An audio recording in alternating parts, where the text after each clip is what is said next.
Ambulance এটা এটা বিভিন্ন কর্নার থেকে আমরা অভিযোগ পাচ্ছি। কোন অ্যাম্বুলেন্সে কোন রোগী যাবে না যাবে এটা অ্যাম্বুলেন্স সমিতি নির্ধারণ করার কে? রোগী যেখানে ইচ্ছা, রোগীর লোকজন যেখানে ইচ্ছা, যার কাছ থেকে ইচ্ছা তার কাছ থেকে অ্যাম্বুলেন্স নিয়ে যাবে। এখানে অ্যাম্বুলেন্স মালিক, চালক মালিক সমিতি তারা এটা নির্ধারণ করতে পারে না, এই অথরিটি তাদেরকে কেউ দেয় না। এই জিনিসটা আমাদেরকে মাথায় রাখতে হবে। 5 অগাস্টের আগে এই লাশ এবং লাশবাহী রোগীবাহী পরিবহন যে সিন্ডিকেট, এটা অ্যাম্বুলেন্স সিন্ডিকেট একটা দীর্ঘদিনের সিন্ডিকেট। এটা আজকে ফ্যাসিস্ট সরকারের আমলে এটা এমন একটা অবস্থায় চলে এসেছিল, সেটার ভাগ বাটোয়ারা এটা নিচ থেকে শুরু করে অনেক উপর পর্যন্ত, এখানে অনেক ডিপার্টমেন্টের নাম চলে আসবে। আমি সঙ্গত কারণেই আমরা বলবো 5 তারিখের পরে এটা আর চলবে না।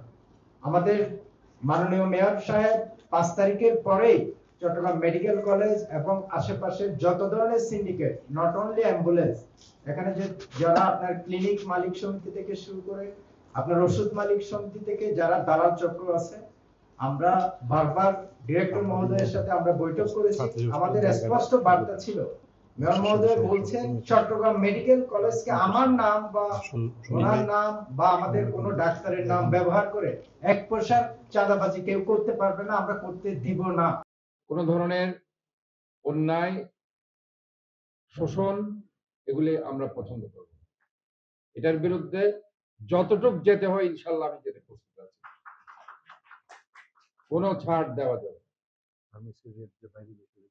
এবং এখানে ফার্মেসির ব্যাপারে ফার্মেসির যারা মালিক আছে তাদের সঙ্গে বসতে হবে, ইচ্ছা মতো রেট রাখে। এখানে একটা যে ফিক্সড একটা ডক্টররা যেটা রেট দিয়েছে সেটার বাইরে গিয়ে তারা উল্টা পাল্টা, এই বিশেষ করে মেইন গেটের সামনে যেগুলো আছে, পূর্ব গেট, মেইন গেট, এইগুলো কিন্তু একটা মানে তারা একটা স্বর্গরাজ্যে পরিণত করেছে দুর্নীতি।